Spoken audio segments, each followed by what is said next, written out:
मैंने प्रत्येक बार प्रयास किया पिताजी, तपस्या भी की, किंतु अगली बार फिर से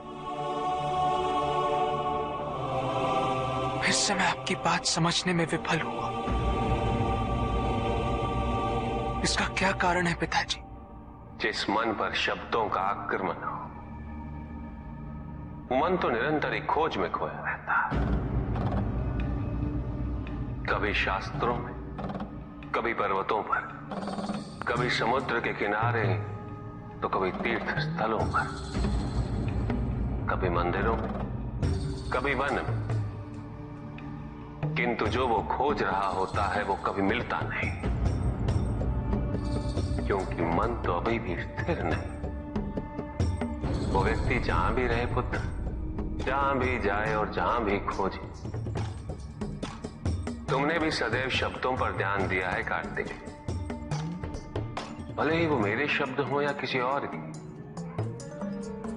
तुम्हारी प्रतिक्रिया तो उन शब्दों पर ही आती। और जो मन केवल शब्दों को सुनता है, वो उसके निहित अर्थ से स्वयं वंचित रह जाता। शब्दों की सत्यता को समझने के लिए, उनकी अनुभूति के लिए मन में शांति के साथ साथ रिक्तता भी अनिवार्य है, शून्यता भी अनिवार्य है। मन में इतना स्थान होना चाहिए पुत्र कि वो शब्दों के परे पहुंचने की यात्रा कर सके। किंतु मन कभी शून्य नहीं रहता, रिक्त नहीं रहता। वो सोचता है कि शब्दों का आधिक्य ही ज्ञान अर्जन है, शब्दों से ही ज्ञान है, इसलिए शब्दों का संचय करता रहता है। मन ये नहीं जानता कि परम ज्ञान तो शब्द अतीत है,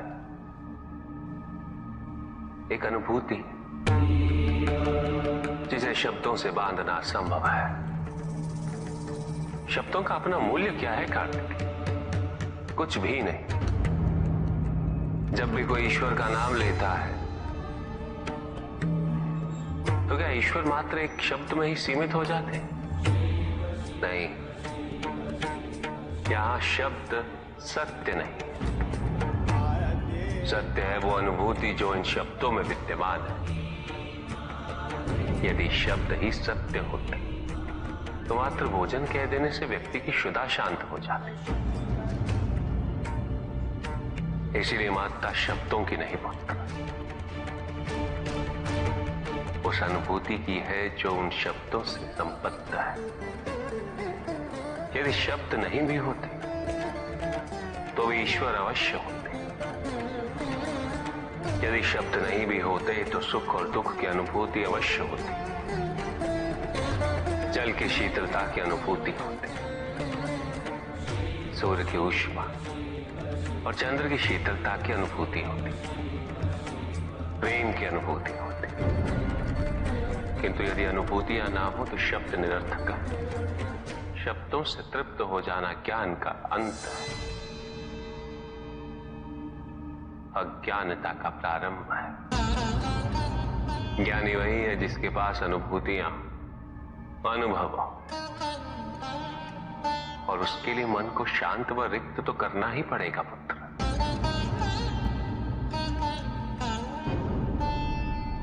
युद्ध किसी व्यक्ति से नहीं गणेश, मानसिकता से होता है।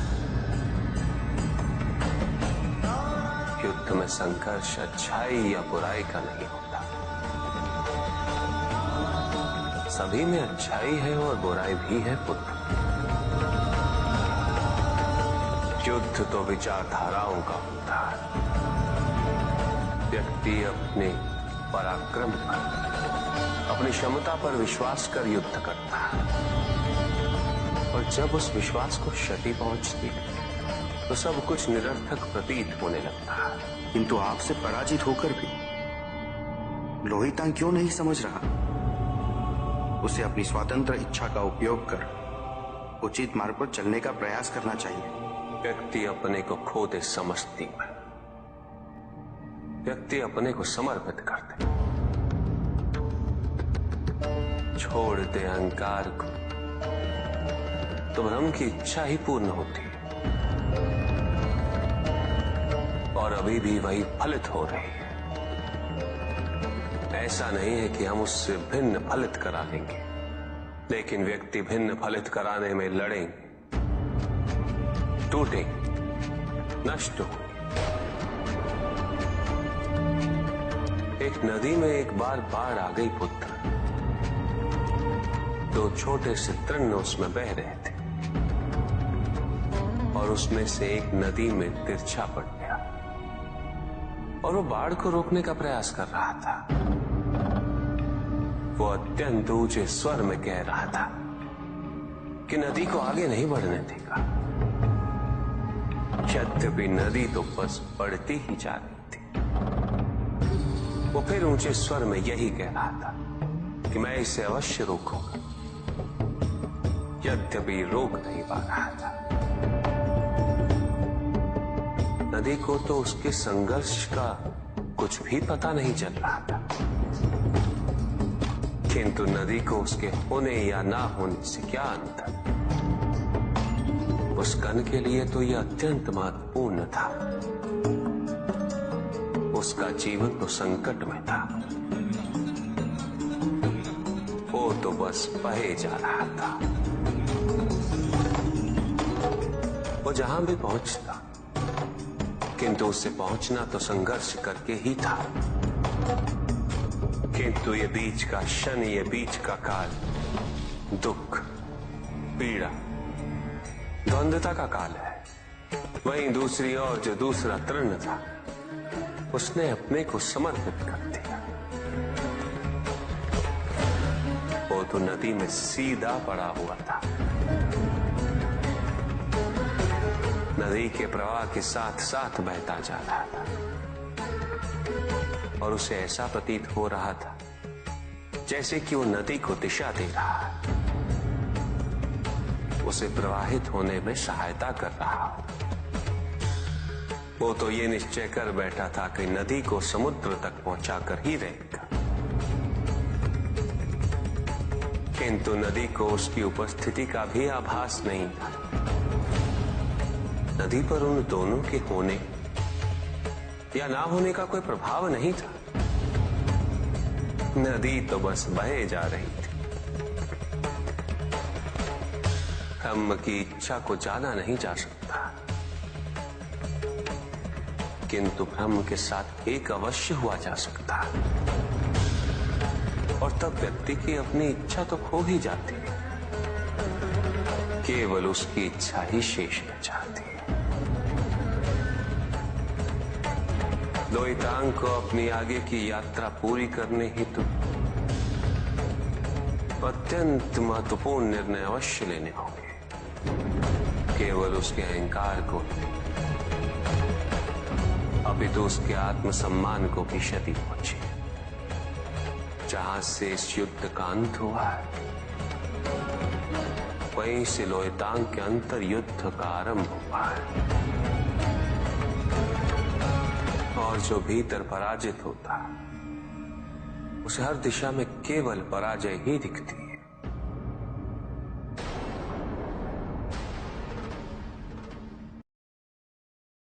एक प्रश्न पूछ सकता हूं? अवश्य ऋषि कश्यप। जहां प्रश्न नहीं वहां जिज्ञासा नहीं,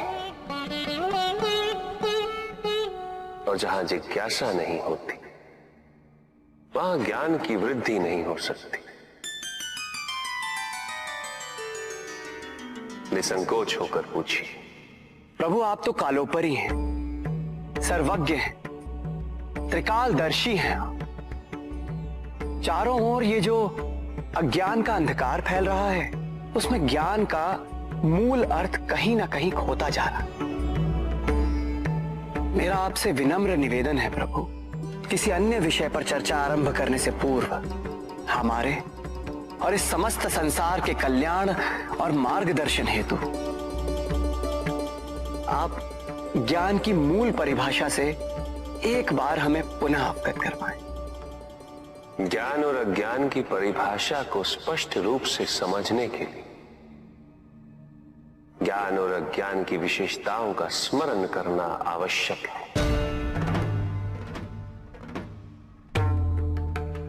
जिसके कारण स्वार्थ, विनाश, क्रूरता, अशांति और भय में वृद्धि हो, वह ज्ञान है।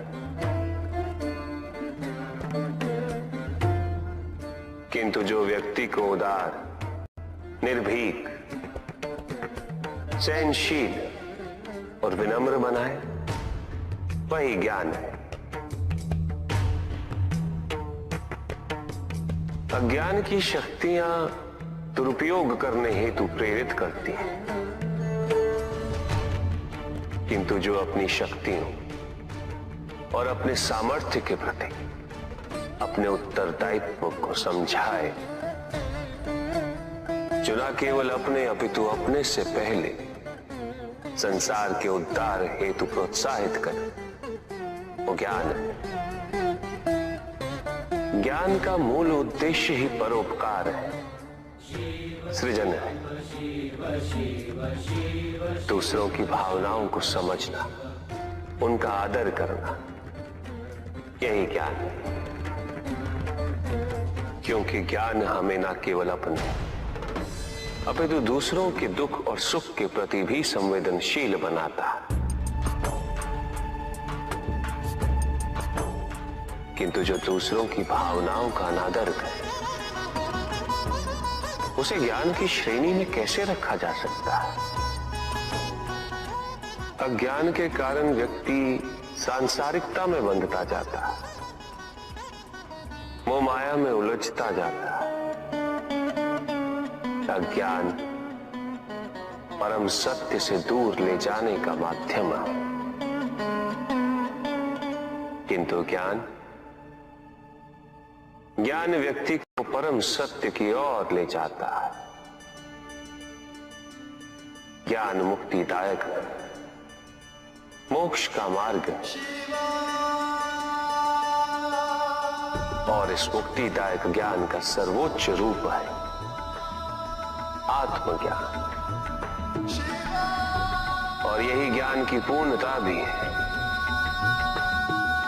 अब सभी के उद्धार के लिए मैं आपसे निवेदन करता हूं, भक्ति का उचित मार्ग बताए हमें, ताकि मेरी भांति दूसरा कोई भूल ना करे। भक्ति मुक्ति का आधार है पुष्पधर, और मुक्ति तो केवल समर्पण से ही संभव होगी, और समर्पण के लिए पुष्प नहीं, प्राय भक्ति कब मोह में परिवर्तित हो जाती है,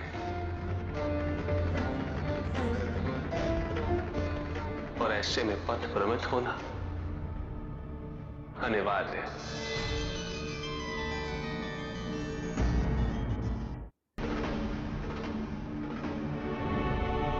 प्रभु, तांडव की परिभाषा क्या है तांडव? उसे आरंभ करने से पूर्व मन में कैसे भाव होने चाहिए?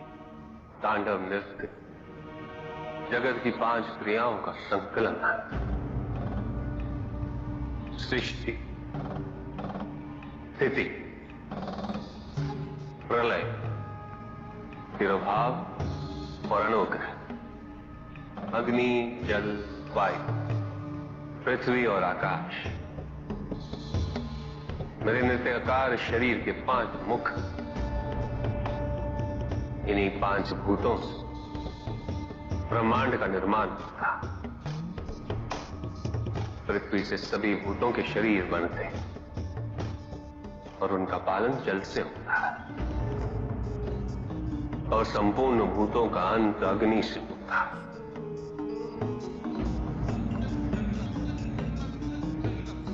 वायु तथा आकाश में तिरोभाव और अनुग्रह की शक्ति। इस प्रकार मेरे ये 5 महाभूत मुख मेरे नृत्य की 5 महाक्रियाओं का प्रतीक है। धन आवश्यक है ऋषि अत्रि, क्योंकि धन मूल आवश्यकताओं को पूरा करने में सहायक होता है। किंतु जब कोई व्यक्ति इच्छाओं को आवश्यकता समझने लगे,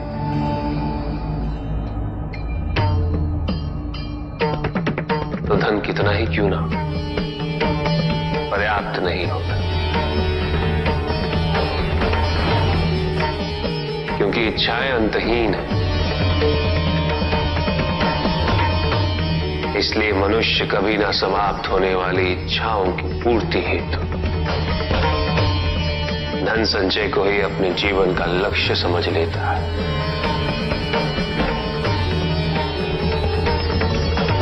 वो लोभी बन जाता है।